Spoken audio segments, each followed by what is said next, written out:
Welcome back to the Deep Dive. Today we're tackling a set of sources that outline what they're calling a massive and I think largely hidden crisis in India's modern economy. We're going to look at the reality for educated, qualified young people, people who are now being driven into the gig economy, really, in huge numbers. And the sources paint this incredibly stark picture.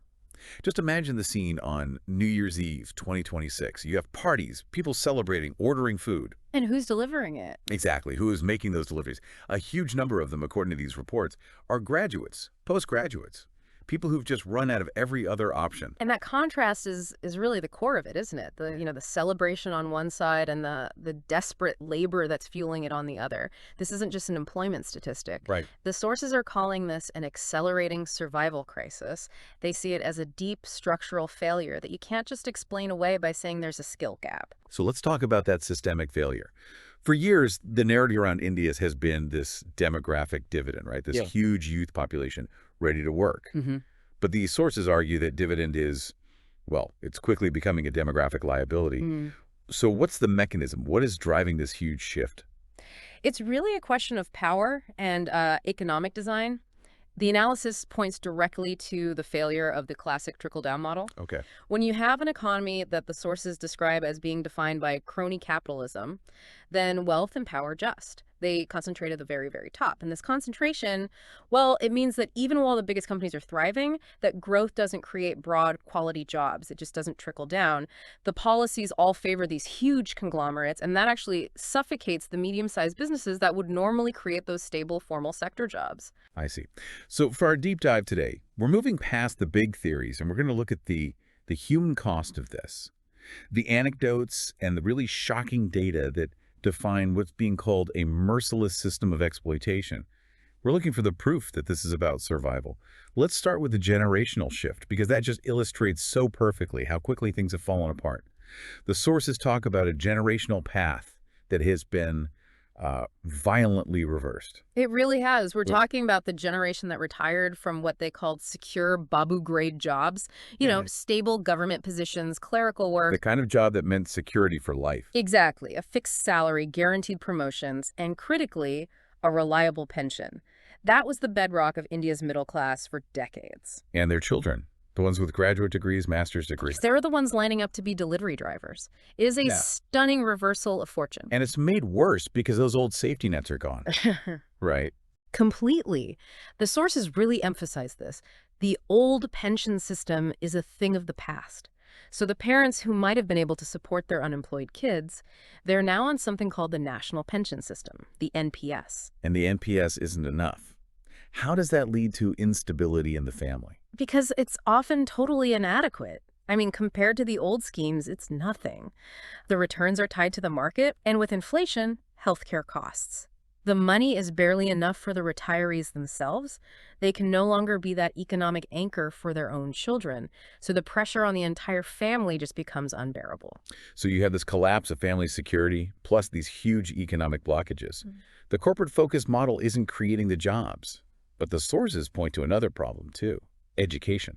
Yes, it's a vicious circle. You have these systemic failures, but at the same time, the quality of a lot of mass educational institutions is, well, it's being harshly criticized. The reports describe them as churning out graduates who are, and this is a quote, unfit for any work. It's not about a lack of intelligence, but just a total mismatch between their training and what employers actually need. But wait, if the sources are saying the economy isn't creating enough good jobs in the first place, isn't blaming education just shifting the fault onto the victims?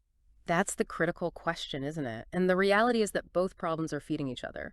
Even if there were tons of jobs, the quality of education would still be an issue. But when job creation has stalled like this, those underqualified graduates they're pushed right to the bottom. And there are other stressors. Two big ones mentioned in the reports. Small businesses still struggling after GST and shrinking farmland, pushing more people into cities to look for jobs that just aren't there. It's a perfect storm, and the only escape valve is the gig economy. Okay, this brings us to a really sobering part of the analysis, the human cost and the deep personal shame that's involved. This is the part that completely changes who you picture when you think of a delivery person. The sources have specific reporting from Tier 2 cities, Indore, Bhopal, Lucknow, Kanpur. Right. Not the huge megacities where you can be anonymous. These are smaller communities. And what did they find there? The reports confirmed through actual interviews that the delivery workers in these cities were highly educated people, Hmm? formerly qualified individuals who just have nowhere else to go. We're talking about engineers, school teachers, clerks, even unemployed professors. Wow. For that group, doing gig work, which is often seen as, unskilled labor, is a catastrophic loss of status. They built their lives on the promise of upward mobility, and that promise has been completely betrayed. And that betrayal leads to them literally hiding. The sources detail how they wear masks, helmets, heavy gloves, even when it's hot. They're hiding their faces. Not just from the customer, they're hiding from their neighbors, from old colleagues, from family they might bump into on the street. That level of shame, it's about Yeah. so much more than a low paycheck. It's Yeah. about dignity. It speaks to the enormous social pressure on the educated middle class. They're using the one asset they have left, often a motorcycle their father helped them buy, just to scrape by. And they're not just doing this part-time? Not at all. They log in continuously, almost religiously, from around 4 or 5 p.m. straight through to 10 or 11 p.m. at night. Prime time. The absolute prime time for Zomato, Swiggy, Blinkit. They're burning through their youth during peak hours just to maximize every single rupee they can. So this evidence, it really does shatter that myth that delivery workers are only from one specific economic class. This crisis has now swallowed the educated middle class whole. And to really understand the desperation, you have to look at the brutal math of it all. The sources use the government's own numbers, the periodical labor force survey of 2023-24. Yeah. And the number is, it's just staggering. What is it? 78% of all workers in the entire country earn less than 15,000 rupees a month. 78%. I mean, that's almost 4 out of every 5 people, earning less than what you'd need to just cover basic expenses in any major city. And when you put that next to rising living costs, the situation becomes horrific. The sources mention vegetables selling for 80, 100 rupees a kilo. I mean, this isn't about living comfortably. This is a daily struggle. And the gig workers are often the worst off within that massive group. Oh, absolutely. The analysis details the daily grind.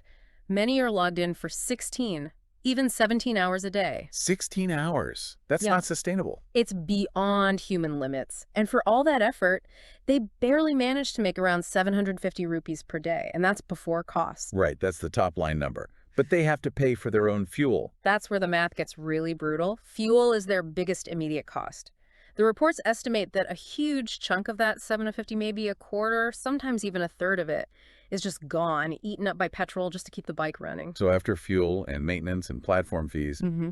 there's almost nothing left for food or rent. It's negligible. They are on a treadmill just to break even, with zero savings, zero security. And if you compare this to developed countries, as the sources do, it's clear this is a failure of the system itself.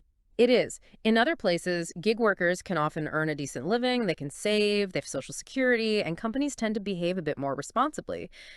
This isn't what the gig economy has to be. So the issue here is a system specifically designed for maximum extraction, which is only possible because there's this endless supply of desperate, educated people. It's the core of it, exactly. And this race to the bottom is fueled by this hyper competition between the companies and our own addiction to convenience.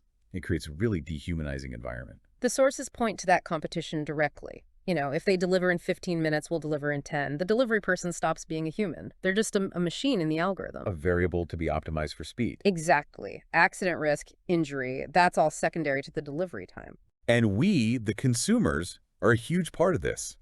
The sources talk about the convenience-loving consumer, on the 4th floor who won't even step outside their door. They demand that the food arrives piping hot right at their doorbell. Mm-hmm.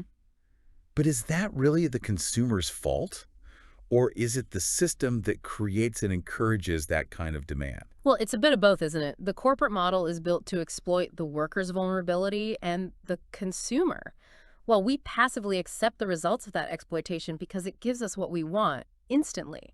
And the result is what the analysis calls the death of human sensitivity. Yes. If you even bring up labor rights or worker protections, you're immediately labeled as negative or irrelevant. The corporate interest is all that matters. Which means citizen and labor rights just get pushed to the side completely. And that leads to this really sobering point about worker power, or the lack of it. The sources give a devastating recent example. Gig workers in big cities tried to organize a strike. On New Year's Eve, December 31st, 2025. A time when they should have maximum leverage. Maximum leverage. And what happened? Nothing. Nothing. The sources report that because the supply of other unemployed, educated workers was so massive, people ready to jump in for even one day of slightly better pay, every single food order was delivered on time. The strike it completely failed. It showed they have zero leverage. But despite that, despite the futility of it, the sources do make a point to say that some young people are raising their voices. They are fighting back against this inhuman work culture. What are they asking for? They're demanding to be recognized as human, the right to live as a person, not just a machine that's constantly logged in. And the reports say that we, the people listening, we have to recognize and morally support that voice. It's a fight for the future of all labor, really. And it's a fight that's only going to get bigger. The NTI-OG report has a projection that is, well, it's a truly bleak final note. It is. It projects that the number of these constantly logged in gig workers is expected to quadruple by 2030. Quadruple, 4 times the current number of people in this exact trap in just a few short years. So we come back to the main finding from all this material. The problem isn't the gig economy itself, necessarily, or even capitalism. The issue is the inhuman exploitation that's resulted from it. It's the development of a whole social and economic system where this level of suffering is just accepted as the new normal. And it's never openly discussed. Yeah, ever. So here's the final provocative thought the sources leave us with. They state very clearly that if you haven't understood that this crisis of unemployment is being willfully ignored, you are part of the problem. So what does it mean for you, for your next generation? When the biggest concern for an educated unemployed person is just deflected in the living room conversation or replaced with some other topic entirely, that's silence. That widespread blindness to a survival crisis happening right in front of us, that is the crisis. We have to be the ones to break that silence.